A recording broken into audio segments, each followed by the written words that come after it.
Masi phonggiba tongan-tonganba pausising amadi social mediadagi lokhatjaba pausingi update pijari ahanbada maruoiba pau Burmagi Kachin State ki manung channa leiba Tanai Rota KIA amadi PDF ki militant ani military army na pangtinglaga hatkre Tonjangda hana yauramba haujikna CDF da yauraba Manipur dagi kuki ama Myanmar ki landform da laikidre Myanmar ki current state ki Chin kuki refugee sing mayumake loina tugai kibadagi Thailand ki Kanchanpuri ni da Lanjenarakpada security force na fare Kuki singna tax khwaidagi chauna lobada Kangpokpiga Churachandpur da cheliba gari singdagi ni haina phongdokrakpaga loinana MSPDCL ki miyoi sing phukibadu KNF na natte haina sengdorakli Arambai Tengol ki Robin Mangang Khwairapam ki update ka loinana RK production ki updates amadi Military junta na Sipo town amuk hana loksinkhre muibana mahaki pongnapam lamdam somdalda lakpaga iroinana mamangda mahakna tawkiba aranba sing naga miyamda lalle haijagadabani haina ZUF na phongdoragli MU muthatnabagi charogi mastermind BCN Lokendra lokthokuna inquiry tawgadabani haina KSA na phongdoragli Churachandpur da MSPDCL ki staff taret kuki singna futharamle lamdam siki miyamna changyeng loikraba political party sing baratambi bagi matam yaure haina Maheswarna phongdoragli amikki chana kangon sing miyamda thamlagli drone bombing ki case da bihari ama chennai haina NIA na phongdoragli India na nationalism amasung Maoist mapung phana muthatgadaba numit kuidre haina Narendra Modi na phongdoragli matam chupada lenga ki mateng ngaiduna leibagi matam natte jiten Muibage khongchat taramna okli haina phongdoknaragli Jan Jivan Mission gi makada thongju AC gi manungda leiba yumthong kaya ising pire haina web portal da thagalaga beneficiary chada maripu singdi ising phangdana leiramle niken November 3 dagi lenga ki employee sing matam kaktana pen down strike changsinnaba warep lokhe Hojik pau sandongna pijari Burmagi Kachin State ki manung channa leiba Tanai Rota KIA amadi PDF ki militant ani military army na faraga pangtinglaga hatkre Tonjangda hana yauramba aduga hojikna CDF ta yauraba Manipur dagi kuki amasu Myanmar da laikidre Myanmar ki current state ki Chin kuki refugee sing mayummakai loina thugai khiba amadi mayummakai mai thadokibadagi Thailand ki Kanchanaburi da Lanjenarakpada security force singna faraba kuki sing aduna Jesus ta kanbiyu haina prayer tawkhibagi video sing viral oiragli Kuki singna khwaidagi chauna tax loriba mafam asi Kangpokpiga Churachandpur ga da cheliba gari singda oire haina phongdokragli Kuki marolda phongdoknarakpa wafam asi Translate tawjaraba matungda asumna phongdokli hapta amada gari amana ahumrak cheli tha amada na tarani thoirak cheli punna gari nifu cheli line tax gari amada lupa lising taret vehicle da tha amada lupa lising marifu mari gari nifu gidi tha amada lupa lakh ahum lising kunthra taruk oire punna chahi amada moina kuki singna khonggatliba tax masing asi Lupa karol mari lakh ahum lising kun ni haina Sisipur Kangpokpi line khaktadagi malemda tax khwaidagi chauna loriba mafam asi lambi asina oire haina phongdokli MSPDCL gi staff taret kuki khulai paiba singna phutharamle haina phongdokhiba paugi matungda Fuba loiraba matungda sengdokpa oiramgani thajanabagi report amagi matung ina MSPDCL gi staff phubada KNF na phuba nate haina sengdoragli Maka tarakpada Arambai Tengol gi PRO Robin Mangang Khwairapamna mahaki official Facebook account da asumna update piri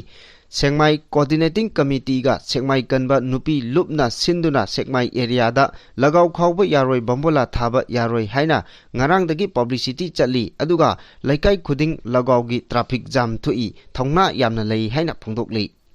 RK Production gi official Facebook account da asumna phongdokli miyam gi khutta power leite leifam di thokpani misam miyamna thengnariba China si overcome tawbagi we amakhak lei atai nate longmi amasung sinmi punsinba haiba asina oigani haina phongdokli Hojik Pausigi Pausing Amuk Sandona Pijari, Myanmar ki election Naksilakpaga Iroinana military junta na pro democracy rebel singi mathakta hanadagi hona akanba offensive chathaba hokre China ga chamnariba yamna maru oiba threat highway ama oiriba Sipo town mapung phana loksinba ngamkhre ethnic rebel kunmapan hatkre Kali Tamu road tasu hauji akanba mawongda air strike chathari Myanmar gi ruling junta gi maikidagi phongdokhibada hokhiba October 13 ta lebak adugi khwaidagi hena sakti kanba pro democracy rebel group ama oiriba tang National Liberation Army na kudum chanduna leiramba Sipo town da akanba mawongda offensive chathaduna rebel group sing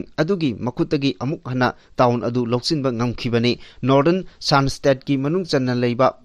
Mafamda mamang sahi lising ani kunmari ki jun thadagi horaga military junta amasung ethnic armed group singi alliance singa akanba mawongda khut thokna duna lakhibani adungmakpu hojikti military junta na rebel sing na control tawramba mafam kaya leptana offensive chathaduna tapna loksinba horakli China gi Yunnan province ki maru oiba lalol itiks ki highway ama oiriba Sipo town asiju military junta na hokiba October 13 ta mapung phana loksinba ngamkhibani Sipo township asi chawrangna miyoi lising kun rom lei hariba mafam asi China gi border ga naknana leiba anisuba Mandalay gi city amani hokiba chaiwal ani rom gi mamang asida mafam aduda military junta amasung rebel singi marakta kunga nipan rom hena Khud thonglaki military junta na chathakiba operation aduda rebel 18 gi mathakta hatkre hari hokiba October 18 da Myanmar gi military junta gi maikaidagi Sagang region gi Kalewe district ki manung chanba Myanmar India border trek ki maru oiba lambi ama oiriba Kale Tamu road tasu rebel singi mathakta akanba offensive chathaki hokiba matam singda Horaga Hojik Paba Mafam Aduda Leptana Akanba Mongda Khut Thoknari Khut Thongnaba Aduna Maram Oiraga Mafam Aduda Leiramba Kunja Ayamba Lanje Nakre Arakan Armina Kudum Chanduna Leiriba Rakhine State ki area dasu military juntana akanba offensive chathari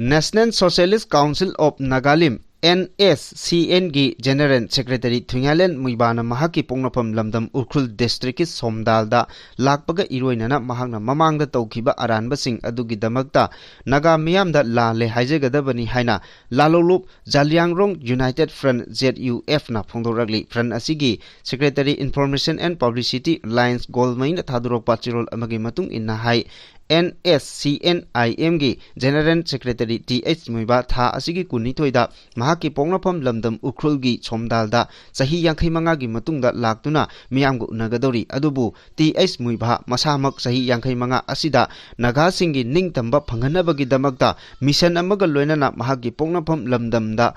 Gamdam Thadokibani Adubu TH Muibagi Somdal Khongchat Asi Maram Chade Amadi Mai Pakpa Khongchat Nate Maramdi Mahaki Khongchat Aduna Naga Singi Oiba Apamba Sing Puraktuna Lakpa Nate Hari Cherol Asina Makata na Pongdokpada NSCNIM na Aisak amasung Muibagi Lusing Makada Makoi Ani Magna NSCN gi Khulai Paiba Kedar Singh da Yathang Piduna Naga Nationalism amasung Sovereignty da Lusing duna Leplamba Naga gi Lusingba Kaya ama Hatok Pikre Masida Sunatana NSCN gi Lusingba Asina Indian Army ga Lantheng Nabagi Namada Naga gi Khul Kaya Mai Thaba Tax Kaya Khongotpa Chathaduna Lakli Hauji Su Naga gi Nationalism amasung Ningkha Tamnabagi Damak Naga Miyam Khaktana Leptuna amadi Kathoktuna Lakli Bani Manipurda Khunda Minariba Naga Purupsing Maru Oina Misam Praja Sing Nationalism amasung Ningkha Tamnabagi Damak Awaba China Kaya Khangduna Lakli Adubu NSCN gi leader Muibadi International gi Lam Kayada Chatuna Lalobagi Namada Nungai Thoktuna Laiki Hiram Singh Asi Yengluragadi NSCNIM leader amasung masigi arm wing singna Naga Miyamda Lale Haijagadabani Thenglabasu Thengna Hojik Phawba Naga gi Lusingba Sing Amadi Church ki member singna NSCNIM gi leader singbu Naga Miyamda Makoina Mamangda Taukiba Aranba Thabak Sing Adugi Damakta Lale Haijagadabani Haina Cherolosina Makatari Ningsingba Yabadi ZUF na Mamangda su NSCNIM na Naga Purupsing Oiriba Jaliang Rongi Miam Zeme Liangmai Amasung Rongmai Naga Singda On Sinduna Atamnana Harassment Piba Hatpana Sing Matavaksing Leptana Sataduna Lakli Amadi NSCNIM na asigumba miot minay amadi mihat mipun asida leptrabadi Naga Singi Manungda Makoy Masel Kanabada Kanatana Solution Purakung Amloy Haina Pongdopa Laikre Haina Sumakatari Manipur University ki Hojik Vice Chancellor Oriba Professor N. Lokendra ki Matamda Chathariba Amot Pathabak Thoram Sing Chatliba October 12 lisingani kun mangada Kangleipak Student Association KSA na lebak miyamda thamkraba matungda Manipur University ki Public Relations Officer na mapung phadaba sengdok warol ama haukiba October 15 da thamlakkiba aduna Manipur University ki mingchat hena thian bagal loinana sengdok warol adu University asibu ikaiba Phiruk Kumanba sengdok warol amani lawi haina KSA gi Publicity Secretary Langoljam Rajeshna kuyek piduna thadorpa Sirolsina hairi Sirolsin makata na phongdokli madudi University asigi administrative system da soiribasing adu KSA na kudombi thinduna takpagal loinana University asibu chalaina ba semkiba act rule amadi Ministry of Education dagi thadarakiba cherol singda yauriba wafam singi wangmada University Authority na Thabak Chathare Haina Thamkiba Wafamsing Adugi Chap Chapa Pakhum Pibagi Mahuta MUA ki status 19-2 MN Taukiba Teaching Faculty gi Selection Committee gi Semkibaga Loinana Kader Recruitment Rule CRR gi Makhada Non Teaching Post Lobagi Process Tauribasing Adu University gi Act Status Amasung Ordinance ki Province ki Matung ina laukibani haina thamlakiba asi makoina taukiba aranba thabaksing adu kupsinnaba honare haibagi mayek laraba kudam amani karigumba University asigi mahut sinduna PRO na thamlamliba wafam asida adumak University na lepa ngamlabadi KSA na wahang khara hanglakli madudi wangsing asigi manungda MN taure hariba status 19-2 asi MUAC lisingani mangagi section 46-1 gi matung inna gazette ta phongadabani adubu gazette phongdringai da stationary posting gi recruitment process taukiba adu karamba act rule gi karamba provision gi makhada chathagibano hanglakli matang asida Rajendra Agricultural University ki B Ashok Kumar Prasad and others ki case adu ningsingba chungani ani suba wahangda MN taure hariba status 19-2 asi yauriba selection committee gi composition da BC na chairman su oiraga head chairperson of the department haina ani thongna yauriba si yabra MN taure hariba status 19-2 adugi matungina selection committee da yauriba dean of the faculty haiba aduna karigi selection committee composition adudagi lokthokibano dean of the faculty na lokthokliba head chairperson of the department na karigi haplibano University amagi yanglen saru oigadoriba statutory posting ki position sing lobaga Mari Lainaba status 19-2 gi Haujik Lairiba selection committee gi composition gi pibum asida chemdo u haiduna competent authority singdagi MU gi authority da specific oina irakiba natraga direction pirakiba leibra haina hanglakpaga loinana wahang manga amasu makhatana hanglakhi Churachandpurda Manipur State Power Company Limited ki 33/11 kV substation Toilagi officer in charge yauna staff taret kuki singna tha asigi tara Nepal gi numidang pung manga makai rom tabada phutharam le hari hiramasi gi matangda MSPDCL substation subdivision 9 substation division 3 gi manager na thadorok pachirol amana hai Thaudok adubo akanba moongda yaningdaba phongdokpaga loinana manung mapan fauno uba moongda investigation chatharaga January bimi singi mathakta matik chaba action lokhutgadabani haina phongdoragli ahing nongyai fawbada customary law gi matung ina thaudok asigi waruchin puraktrabadi law gi matung ina administrative level da lokhutpa ba thorangsing lokhatlagani matung tarakpadasu asiguma makhagi thaudok sing thokhalloi haina thajaba pigadabani miyam gi thogol tawriba sinmi sing amasung micham miyam gi marakta ing tapat leminaba yananaba asigumba makhagi thagdoksing amuk hana thogandanaba honagadabani hainasu cherolasin makata na phongdokli Manipurna India da tin khiba matamdagi ngasi phawbada leiramba political party singna tawramba thabak thoram sing asi miyamna munna khanglabani asigumba changyeng loikraba sing asi miyamna para tambiba matam oire haina RPI athawale Manipur State ki Committee President Maheswar Thongnawjamna phongdokre RPI athawale gi nupi singi wing ama oiriba ima chama Nepal ki Kaisamthong AC gi mihut sing taramna opagi konungda leiba Maipa complex ta pangthokiba thoromda chief guest ki warol pireduna wafamasi makhat mahangna phongdokibani ima chama Nepal gi lamjingbi president oina ima Asem Jibal Latada Kuchin Nabagal Loinana Kaisamthong AC gi oina polling nifugi ima chamaga Nepal gi thaupugadaba ima chahum rom taramna okhi thorom aduda Maheshwarna makhata na hai Manipurna ing lisingam chamapan nifu mapalda India da tinkraba matungdagi hauraga haujik phawbada palamba political gi mioising Congress BJP party na mamang da toramba thabak thorom sing ngasi gi miyamna munna khangnaraba ngakdani Manipurda haujik thokliba Irang asisu haujiki isu nate hanadagi soiduna laklaba kaya adu ngasi phawba semdoktona lakpadagi haujiki irang asi tholakibani asumna tawroidaba thabaksing tawraga ngasigi Manipur gi phibam asi tahalibani party khudingmakna miyamna para tambiba matam oire haiki mahangna makata na hai Manipurda political party ama khaktana majority oiraga langak paibagi chanabi ama leibadagi leiriba party gi achowa sing asigi high command ni haiduna leiriba singna Manipur miyambu usitabani party gi achobani hairiba Congress amasung BJP party asina Manipur gi oiba thabak ama tawge khalakpada high command ki ayaba ngaiduna leibana tawba ngamde ngasi tawaloige hairabadi leiriba achoba party sing asigi mathakta Manipur gi damak thabak tawba ngamba regional gi wakhalol chenba party ama khara tholakpa mathoktai haiki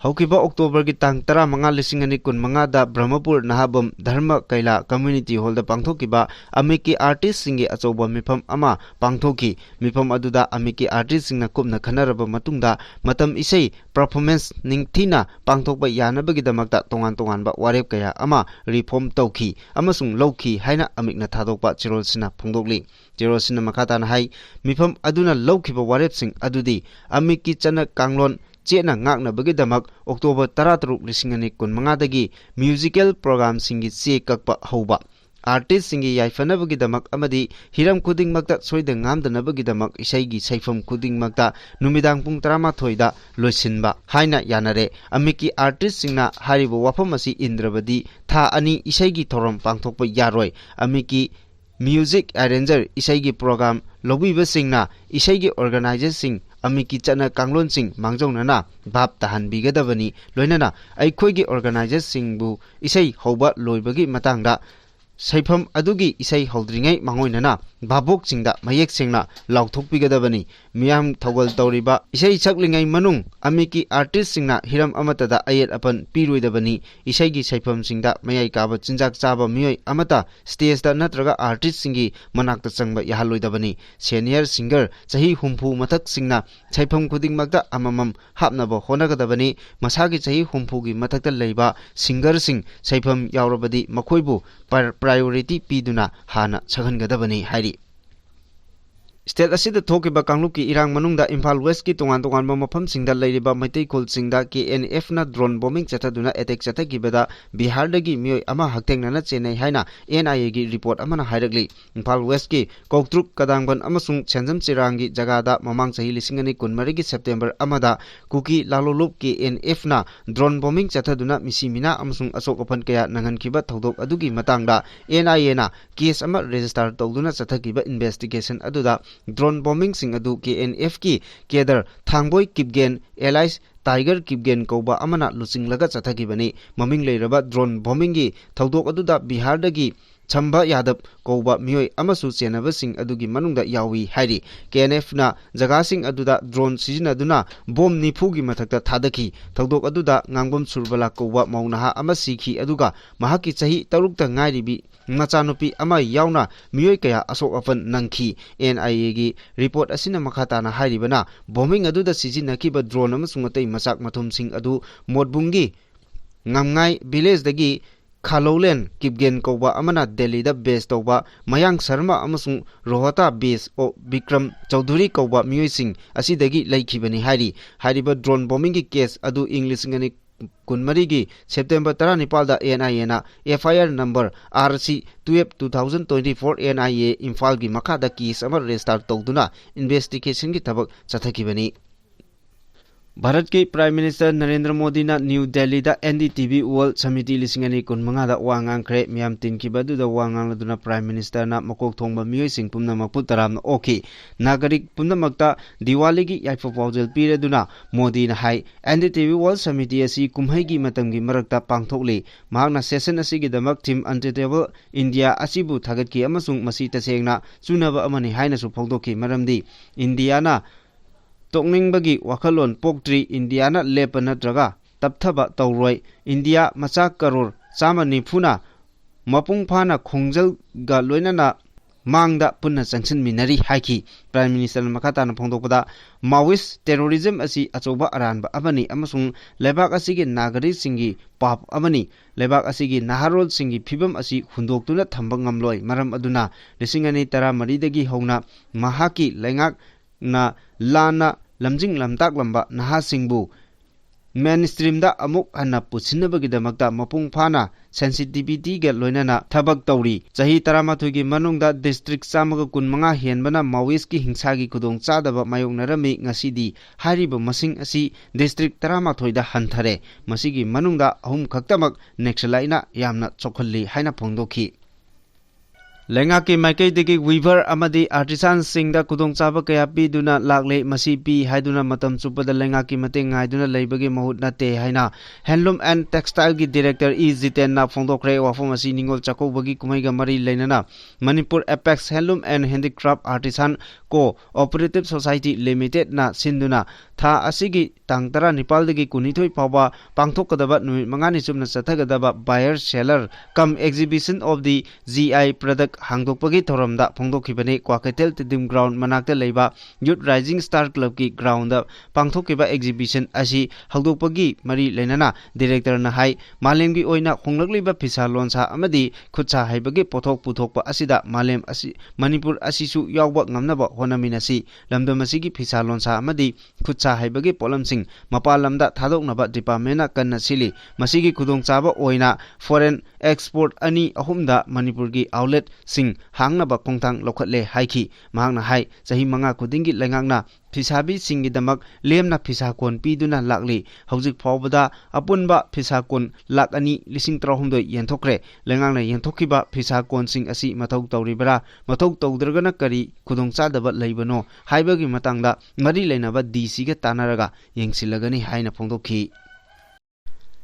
चलिबा October था असिगी तांग 19 दा NSCNIM की general secretary ओइना थौपुरिबा TS मुइबाना मागे पोंगनफम लमदम ओइरिबा Ukhrul district की सोमदादा सही यांकै की मतुंगदा लाकपदा all Thoubal district united clubs organization ADDUCO ना तरामना ओक्चरी लुचिंगवसिना मसागे पोंगनफमदा लाकपदा लमदम असिदा लेहौरिबा माहिरोलदगी सिंगमी तमी अनिगी मरक्ता नुंसी चानना चाउरौ मरौनदुना पुन्ना खुंदामिनदुना लेरकिबा इरमदा मसिगी लमखै अमदि खुनाई असिगी अपुनबगी ओइबा मसक अदु काइहंदना हेना नुंसीनबगी मरी चेचिनदुना थमलबा उहेनबियु हाइरि मागी खोंचत असिना चिंग तमदा खुंदारिबा फुरुप सिंगी मरक्ता लेरंबा थाजनदबा खेनबो वाखलोन कया अदु मांगन खिबगी अचुंबा लंबी अमा यातलमदुना लमदम असिगी अपुनबगी सक्तम ngakminnabagi वाखलोन नहुनना सागतबा ngamba ओहेनगनी हाइना all Thoubal district united club organization ना अचेतपो थाजबा थमलगली जन जीवन मिशन की मखादा मणिपुर की तोंगान तोंगान मफम सिंगदा लेबा मियामदा थकनबा इसिंग फंगले हाइदुना ऑफिशियल ओइना लाउथोक्रबा मतुंगदा थकनबा इसिंग फंगदबगी वाकत कया लागले वाकत असिगी मनुंग जना थोंगजु असेंबली कॉन्स्टिट्युएंसी की मनुंगदा लेरिबा युमथोंग कया इसिंग पीरे हाइना वेब पोर्टल दा थगलमले हाइना सोशल एक्टिविस्ट सेराम निकेना वाकलकली युमथोंग खुदिंगी थकनबा अरुबा इसिंग फंगनबा प्राइम मिनिस्टर नरेंद्र मोदी ना हौदोखिबा मिशन असिगी मतंगदा सेराम निकेन हाई इसिंग फंगले हाइना वेब पोर्टल दा थगलंबा थोंगजु एसिगी बेनिफिशियरी सिंगी ममिंग अमदी जुमनाक सिंग लेकाइदा लेतबा साजिनबा कया यौरमले हाइनासु नुंगाइतबा फोंदोकले सिंजमै वांगमा खैत्री लेकाइदा लेबा मसागी युमदा पांगथोकपा पाउगी मिफम अमदा सेराम निकेन हाई AC असिगी मनुंग चन्ना लेबा बासिखोंग ग्राम पंचायत की मनुंग चनबा कोंगबा इयोंग बासिखोंग माइबम लेकाइ अमदी बासिखोंग बाजार ना कोनबा युमथोंग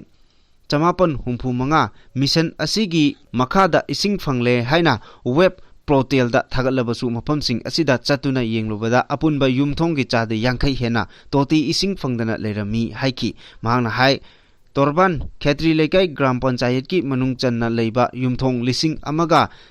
Humbudra Mapalgi Manungda Chamapan Kunthra Mapangi Ising Phangle Hariba Asisu Chada Yankai Dagi Hena Phangdabagi Mathakta Beneficiary Singi Ming Asigi Chada Marfudi Leikaida Leitaba Yumnak Masak Khangdaba Kaya Yawana Masi Sajinaba Protel ni Haibada Haimanba Thoklaroi Mission Asigi Marumda Miyamda Chauna Namthak Toriba Asi Miyamna Mamut Tana Khangbiyu Loinana Mari Leinaba Authority Singnasu Matam Chana Yengsin Biduna Mission Asi Mapung Phana Chathanaba Honabiyu Haina Appeal Tarukli Finance Department na handakta nongna order thoktuna Governor in Council na approval tokhiba Dearness Allowance DA to State Government Employees and Dearness Relief DR to pensioner singi oina DA 3% hape haina order thorokpa asina lengaki employee sing da nungaitaba kaya pik thale maramasina DA 3% pirakpa asi yaningde haiduna October 23 tagi kuntra fawba lengaki employee singna black base thetpagi khongjang changsilagani haina November 3 dagi matam kaktana lengaki department khudingmakta employee singna pen down gi strike changsinaba warep nare haina Manipur Government Service Federation NGSF amadi Manipur State Pensioner Union na phongdorakli wapam asi pisumda leiba Pensioner Union gi changlenda pangthokpa pawgi mifam amada Manipur Government Service Federation gi Vice President Laisram Saratna Paumisingda phongdokhibani mahana makhata na hai ikhang khangdana Finance Department na Governor in Council na Dearness Allowance DA to State Government's Employees and Dearness Relief DR to Pensioner Nipan Suba Commission implement taunaba ngaiduna leiraba matam asida DA gi 3% hape haina order thorakpa asi yaningde Manipur lengakna MGSF amadi MSPU da hangbiramba tanarambasu leite maduna Manipur government ki karmachari khudingmak 3% pirakpada waronaba nungaitaba kayana pik thalle haiki mahakna makhatan hai Manipur lengangna 3% DA pirakpa lengaki karmachari khudingmakta expect taude amaromda yumthang nariba Assam phawbada DA 55% laikre Mizoram phawba 40% ni adugi mathakta hapagi process phawba laikhrabani adubu Manipur dana 3% khak lairiba asi yamna laibak thibani maramasina state asigi employees singi khanbiduna center lengakna chatnariba 58% dagi tadana bibinaba Manipur lengakta khanabiyu hairi Makatarakpa aroiba pauda editorial kalamdagi machangoiba pau lokhachari Manipurda paumi sing maning tamba mangkhiba subnam amasung kihan khanganba tokpa matam yaure journalist haibasi sinpham ama oina miyamgi thogol tawriba kangbu amani makoina miyamgi yaifananaba thabak mayam ama tawba haibasi makoina uriba khangliba tariba amasung thijinbadagi phanglakpa I pausing adu phonglaklaga mari leinaba singi mitjeng changhanba aduni asumna thabak tawrakpa haibasi khunaigi mayokta leiba aranba tawba mayam amanadi journalist sing asibu yeknaba amaga chap manana lauri lanphamda lan thengnabada yauriba miyoi kangbu aduna masa kanjanaba natraga yeknaba hatnanaba pairiba makhal makha kayagi nomaising adudagi paumi singna pairiba camera sing asina tade paumi singi camera sing yamna matik mayai lei lengak ama maru phuktuna langthokpasu ngami areiba aronba tawbasing leinungda phumjinbasu ngammi amasung awonba lengak ama laghanbasu ngammi maram aduna paumi haiba kangbu asi miyoiba khunai asigi mayokda thabak tawba kangbu di khunaidagi Kangbugedi khwaidagi chawba yeknaba singi manungda ama oi asigumba chingnaba kayagi marakta paumi singna ayuk nungthil numidang thidana mathok tawri sumnagi lupa lising nipal phawba phangdaba paumi mayam ama Manipurdasu paumi oina thabak tawri asigumba paumi sing asibu kanagumana tathi tawoina khallagadi state asida democracy marai chaithakhragani malemgi oina yengluragasu Inak nakpa Middle East ta Israel ga Palestine ga marakta thokliba lanpham asida nupi kaya marum yauna journalist sani kunthraga manga punsi katkrabani Manipur singna paumi singna leiriba mafam dumaktada bom thadarakpa khulai paiba singi thabak thoram singi video photograph lauringaida madubu tawaningdaba kangbu amana atamnana nongmaina kaplakpadagi paumi kaya amasu sikhibani Manipurdasु paumi kaya ama sakangdabasingna nongmaina kaptuna hatkibagi thodok wathoksing leikre maming leiraba paumi kayada kihan khanganbagi thabaksingchu hojik phawba asum chatharaga leiri paumi singi mathauda khut thingjinduna paumi singi thabak thoramsing maning tamhandaba haibasi democracy chatpa lengak lebaktadi khwaidagi hena kiningai oiba phibam amani asigumba chakhattabagi mong matok chatharakpachi lengaki maigidagidi yamna harauramgani maduna marab oiraga makhoidi asigumba thodok wathoksi lumna lawramloi masigi chapchaba maram haiba taragadi miyamna oina makhoida onsilakani haiba asini adubu asigumba kihan khanganbagi thabaksing asi karamba matamda chatharakpa ngamgadage hairagadi lengak ama fiel oiraba matamda ngamgani haibasi khangminnaba ama changi Manipurda khulai paiba kangbu kharagi kihan khanganba pau phongloidabani haiba thodok wathoksinga mari lainana Paukse puthokpa lepa amasung electronic media singda pauk sandokpa lepagi thagdoksi yamna toina thokli handaki chahi asida thokiba thagdok ama ani panba taragadi ukrul lambigi gwaltabi thagdok kita lanmi singi personal sing kharana paumi singna tongba bus aduda thariba Manipur haibadu muthatlu haiba wahauga mari leinana akanba protest tauki protest adugi saruk ama oina paukse sing phongba lepki thagdo adu karamna thokibano haiba khangdoknaba officer ahumna saba committee ama thijinbagi report adu lengakta pikhatki aduga namsillaga thamki matam sangjilaklabanina miyamgi ihoksu paugi ihoksu adum toknakhre masidi Manipurna pamliba handak amuk mahiroi amakhak leirambadagi ani thorakpaga mari lainana pau hapkadabani hapa yaroi haiba akanba pressure ama amuk lakhi hariba pressure adu mahiroi lup singi ahal laman sing yaungnarakpana maram oraga paumi singna logjaba masagi waremna warisin oiba ngamkhide maduna maram oraga paukse phongba lepan natana pambai ama phawba leikhide thogdo wathok sing asiga mari lainana All Manipur Working Journalists Union Amju amasung Editors Guilds of India EGM gi Cherol General Body gi mifam ama numit nini chumna chathaki paumi mayamgi oiba voice board amada pause puthokpa hauba amasung yenariba wafamsing adu tadana makhogi pau adumak phongba haibasida warep lawraga pause puthokpa haure state asida paumi sing mapangal kalhanba haibasi maikei ani khaktani maikei amadana mari lainariba lupsing amasung miyamda paumi singi thaudang amasung mathau adubu masak khangbi bagal loinana miyamgi thabak tauningba tamhanba natraga amana singnarakpa mayam ama leiragasu tokpham thokpa thabaktu khongpham handoktana tawba ngamba khak aduna oigani miyamgi yaifanabagi damakta